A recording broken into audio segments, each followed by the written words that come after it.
All right, welcome to daily-astrocat.com. I'm Shane, and you're here because we're going to talk about astrology. We're going to talk about the astrological trends of this week, the week of January 5th till January 11th. All right? So, with me as your guide, hi, how are you doing? I'm doing great. All right, so now let's talk about this because we really want to just get down to some business here. And the business we're going to get down to is our three little things that you can see here. There's three movements, the astrological breakdown of the week in three movements. Now, there's three major movements, but there's some minor movements too. And we're going to talk about all of that stuff. Now, our moon is in the second quarter, okay? Second quarter, the waxing moon's good for growing things, right? Oh, yeah. It's going to start the week in Aries, and we're going to end the week in Cancer. Now, we're building up to a potent full moon that's going to still be in Cancer. Not by the end of this week, but at the very beginning of next week on Monday. This week is a roller coaster of highs and lows. We're trying to find and refine our creative process. Now, with that being said, what's your creative process going to be, right? How are you going to improve on your creative process? Now, there's the spider web, right? And unfortunately, there's a spider web of sticky details that's preventing us from fully learning how to optimize our creative output in such a way as to facilitate producing at higher levels of both quantity and quality. All right? Now, don't allow for others to distract and monopolize your time. Be polite, but be firm. I have something I need to do, and so do you. So let's get moving right along, okay? Our first aspect that we're going to look at in the week actually has passed by, but it's very, very timely because the moon is going to enter Aries. Now, the moon enters Aries at 0 degrees Aries, but you can see on this diagram that there is a cluster of planets in there. We've got Venus that just entered Pisces. We've got Saturn. We've got Neptune, we've got the moon, we've got the North Node, and we have Chiron. Now, Chiron's the outlier here because that's moving away from the rest of the planets. Venus is going to be going retrograde in both Aries and in Pisces, so it's going to spend a lot of time there.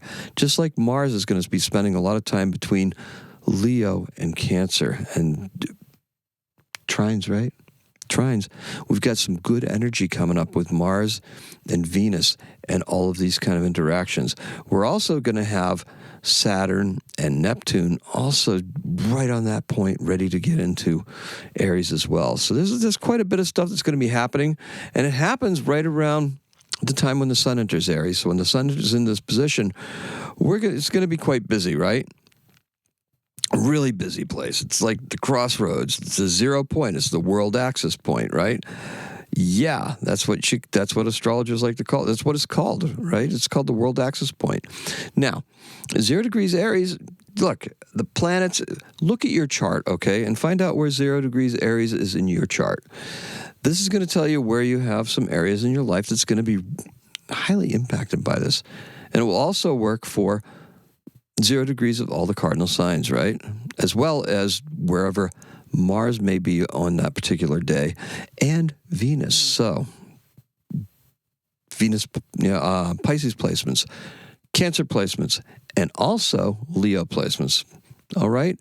So, you want to make sure you're paying attention to that. Now, Cancer is definitely a cardinal sign.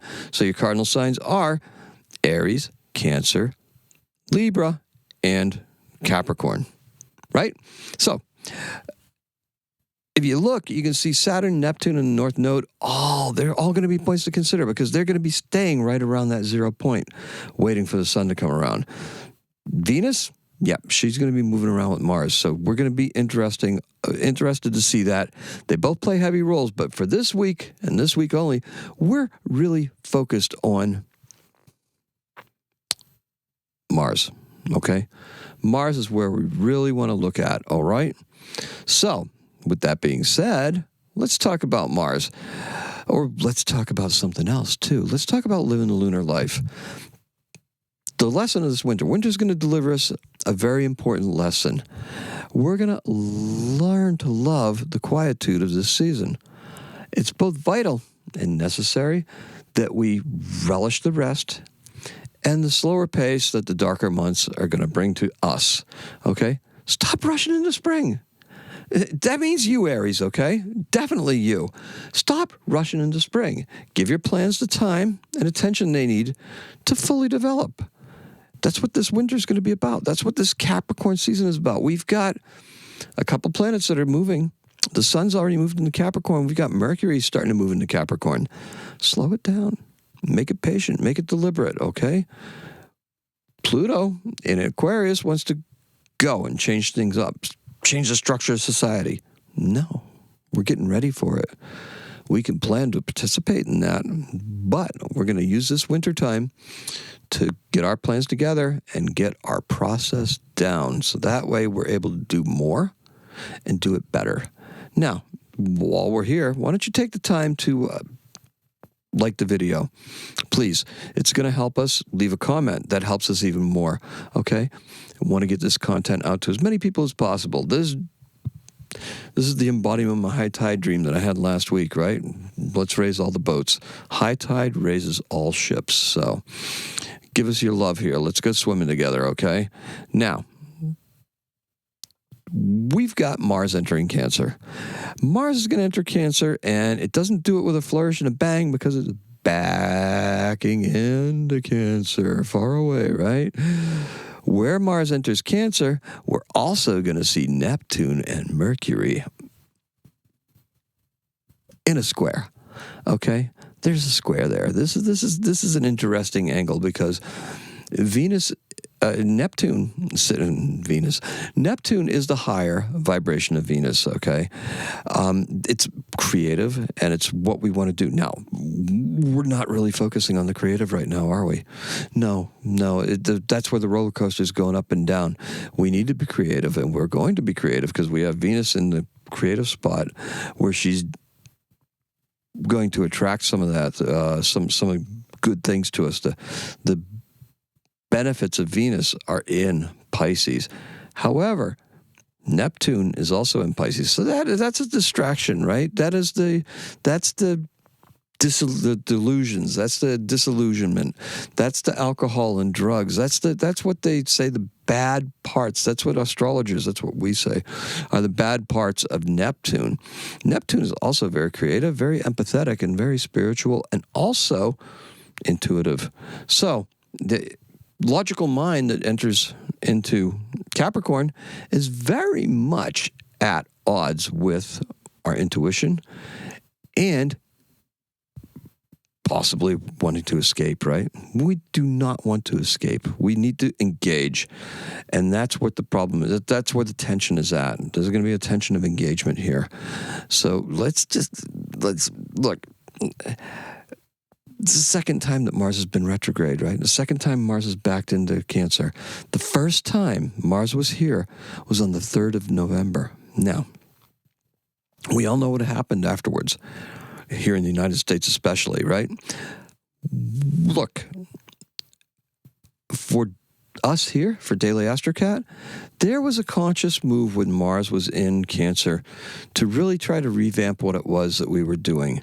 When Mars was in Leo, it seemed like there wasn't, well, Mars hasn't entered Leo yet, but when Mars was in Leo, that was time to take what the lessons were in Cancer and really move with them, okay? Mars in Gemini was like, are we getting enough attention? Were we doing enough? Why aren't I getting more out of doing all this stuff, right? Why aren't my ideas taking off and making this a better channel?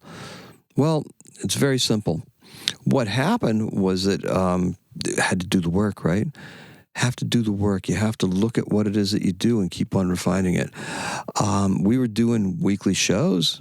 Sure, we did weekly shows, but we didn't do anything that was specifically targeted for the YouTube audience, for really trying to just come out and making big statements, okay? Big statements and big astrology, and just making sure that it's supported the podcast as a whole. Didn't do that. Right before, on the 27th of October, we did that.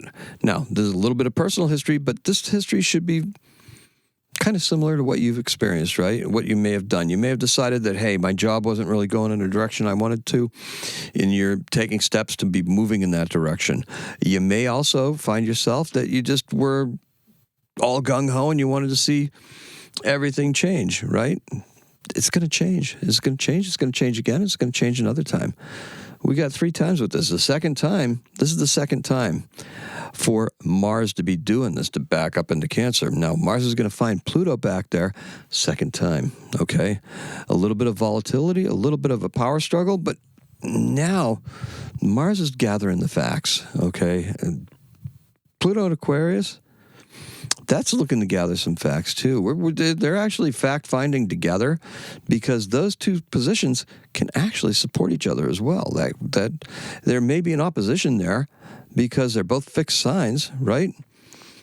There's a technical aspect to it. There's a run-up to the technicality, right? The technocrats, the bureaucrats, the plutocrats, right? They're going to become technocrats. Or will they? Power structures in Aquarius, even though they're technical in nature, tend to go from bottom up instead of top down. Pluto just moved from a very top-down Capricorn, with, structures, institutions, everything like that. A real symbol of the patriarchy, right? And that's where we're headed, right? Now that's what we're dealing with. We're dealing with that. We're dealing with this the remnants of the patriarchy that Pluto wants to just throw away, with Mars in very feminine Cancer. But Mars is also in touch with that universal female. Doesn't like doing it, but you know what? It's what's got to be done. Gather your facts. Gather what it is. Conserve your energy. Really put it to good use. Use the intuition and what it is that you're doing, and really get your process down. And that will help us step into where we stepped into last October into November, and just magnify that. Now, we'll see. So far, it's working. All right. Now, Mercury is going to enter Capricorn. This is what we were talking about earlier with Mercury entering Capricorn. Thinky, logical Mercury, mental Mercury, Mercury the thought process, Mercury the communicator, Mercury the small tack, the phone in your hand, the computer, the handheld computer, right? That is going to enter Capricorn. Slow it down, right? Before in Sagittarius, all over the place, right? Go in here, go in there. Oh, I want to do that. Now it's like right down to earth. Just bring it right down. Practical. Let's get practical about this, okay? Let's think this stuff through. Not too much, though, because for some of us, Mercury just doesn't work that way. It can work in a very inspired and quick way, right? Mercurial, changing, quick. Think of the Geminis, quick, all over the place, right? That's where we're headed at. Now, the chart here for it, we can see we already showed you where Mercury was square to Neptune, so that's a little bit of lacking in imagination because we're going through. Now, the nice part is that Mercury moves very quickly. So it's going to be through there. But we're also coming up to a Mercury retrograde not too soon. So as these planets start to get close together and they start to move, they're going to start moving back. It's almost like we're going to get a breather in the winter, right? We're just going to go, whoa. And that breather is going to come pretty much in Pisces, right? Pisces, Aries, somewhere in there. So we're going to have this back and forth and back and forth. Now, a lot of people will tell you that the signs that the planets are in, they don't really see eye to eye. I have to tell you, I'm a sun sign Aries, and I have a lot of family and friends that have been Pisces or Taurus, either side, right? Either side. It just tends to be that camaraderie around the time of the year, perhaps. Yeah, maybe. I mean, it's just, if you think about it, it kind of makes sense, right? You have people that are around you that are either early Aries or they're late Aries. If they're late Aries, they're more Taurus, so you get along with Taurus folk, right? If they're early Aries, they're going to be more Pisces, so you're going to get along with Pisces folk. If you're smack in the middle, then then you're just going to want to not listen to anybody and just do your own thing, right? No, that's not the way it works. Anyway, makes for a good story, though, doesn't it? Okay, so look, we're going to bring practicality to our thought processes. Maybe we can, just maybe I can work out some of the vexing tech issues that I've been dealing with, particularly with AstroCat, right? Get the light out of my eyes and stuff like that. Look, from daily-astrocat.com, this is what I have to say for the day that Mercury enters Capricorn. You're going to finalize plans. You're going to get your applications filled out, and you're going to finish anything that's left undone. We need to be prepared. We need to prepare to move into the future. Yet we do so by looking deeply into what it is that we are destined to achieve. Okay? Now think very long term here and produce for your posterity. Almost sounds like we the people, right? Posterity. All right. Moving along, later on in the week, this is one of the big movements. The big movements were Mars entering Cancer and Mercury entering Capricorn. There's one left, right? What is it? It's not this. It's not the moon conjunct Uranus. Moon conjunct Uranus is just pointing out the volatility in the markets. We're going to have Venus also going to be... is that a square? No, that's going to actually be a trine. We're going to see some benefits coming to us. As a sextile, rather. I'm sorry. A sextile. So we're going to see some benefits coming to this stuff as Venus in watery Pisces gets closer to the end and brings about some kind of interesting things going on with Uranus. Uranus is still very volatile, though, only because there's some volatility there. We also have that large outer planet, mini grand trine between Neptune, Pluto, and Uranus, and they're moving. They're moving through the old stuff and into the new stuff. It's a very slow process, and once they get there, though, it's going to be very accelerated because the planets that are inside of that mini grand trine are going to accelerate that action. So this is what it looks like on a chart. Not too thrilling, but you can see where they're together in Taurus, and you can see how close Uranus is getting to Gemini. And that's going to be a big deal when it goes there. Somebody was telling me today they were trying to pull the parallel with 1941, the last time Uranus was in Gemini. Was the right at the turning point of World War II.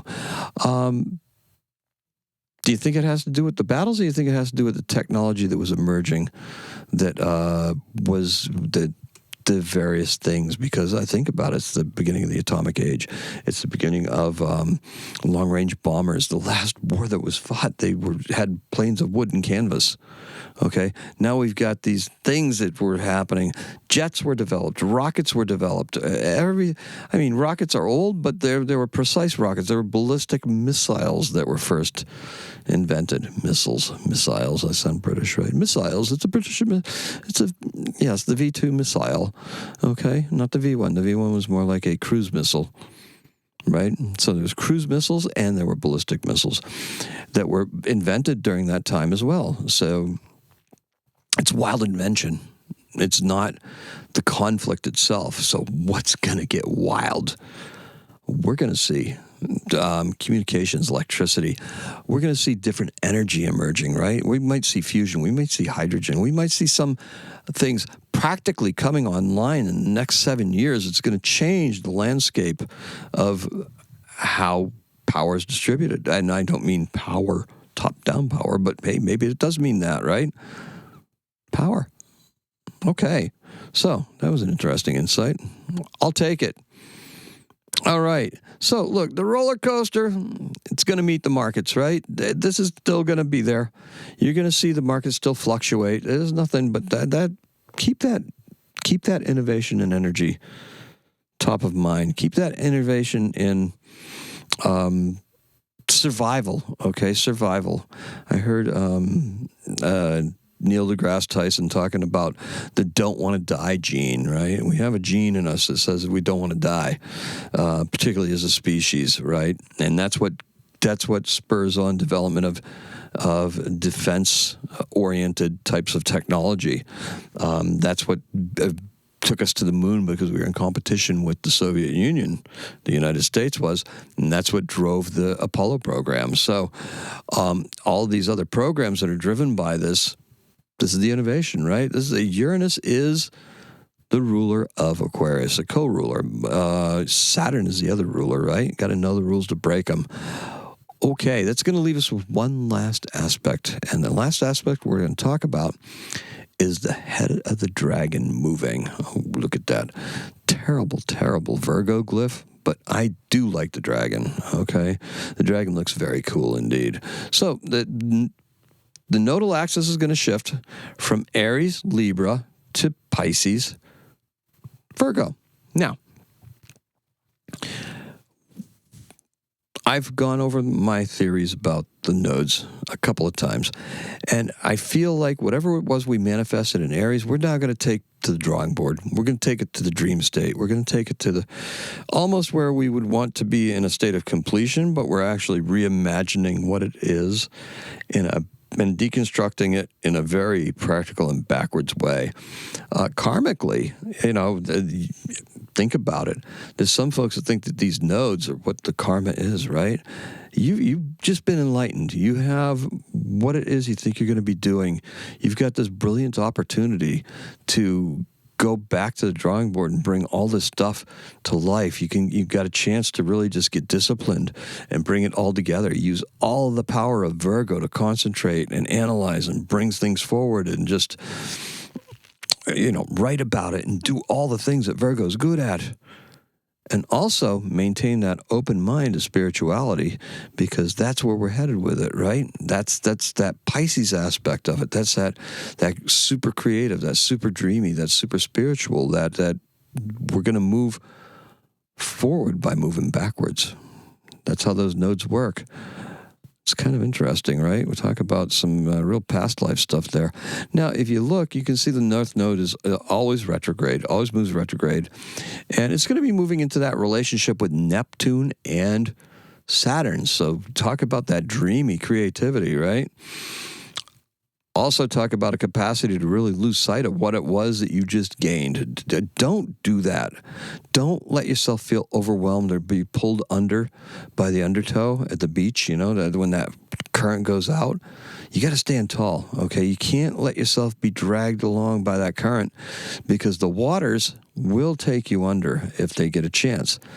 What you want to do is you want to use that water and stay above it. You're going to float on that. You're going to build your ship right there on that beach, and you're going to launch that ship, and that ship is going to be sailing all the way back till it comes around to Aries once again in another 18.6 years, okay? Absolutely. All right, so the nodes, that's what we got. We're going to go deeper, okay? This is going to be really deep. We're going to create something that we have envisioned for ourselves. It's almost like composing sacred music. It's going to be uplifting, and it's going to be an inspirational time, and it's meant to be done with great precision and attention to detail. All right, so look, here's our final takeaway from all this. Slow it down. Let's, it sounds bad, but it's not bad advice. Said this last week, and it bears repeating. Winter's a time for gestational growth. Our ideas, they need time to mature, right? I used a Scotch metaphor last time. Bad idea with nodes moving into Pisces. Let's use something a little bit more apropos, not necessarily Scotch, but certain things need to age. They need to come to fruition, right? With trees, fruit, everything like that. Nothing's good when it's unripe and raw. These things need time to ripen, and the winter months are the time for us to strengthen our root system so that when we push that new growth forward, it has a fighting chance. It has more than a fighting chance. It has a thriving chance. We'd get it done like that. Now, March and April, yeah, it's going to be wild, right? Look, you do yourself a favor and flow with the seasons. You got to live the lunar life and let the nodes guide you and let them take you out of yourself, your limited self, right? Let them pull you out and open your mind to what the possibilities are and introduce you to some 5D thinking, right? What else is out there? What's above? What's below? Where are we going with all this, right? I think that's a really nice thing. All righty. So look, make Daily AstroCat part of your life. Thank you so much for listening. Thank you for your patience putting up with me. Subscribe. Yeah, please do. Podcast is wherever you get your podcasts. Don't care if you listen. Please listen every day. I'd like for you to just become members of the family, right? That way we can drive to work together. You can listen to my voice as we're moving in. Hopefully I don't go. Thank you so much for listening. Thank you so much for watching. Happy astrocatting.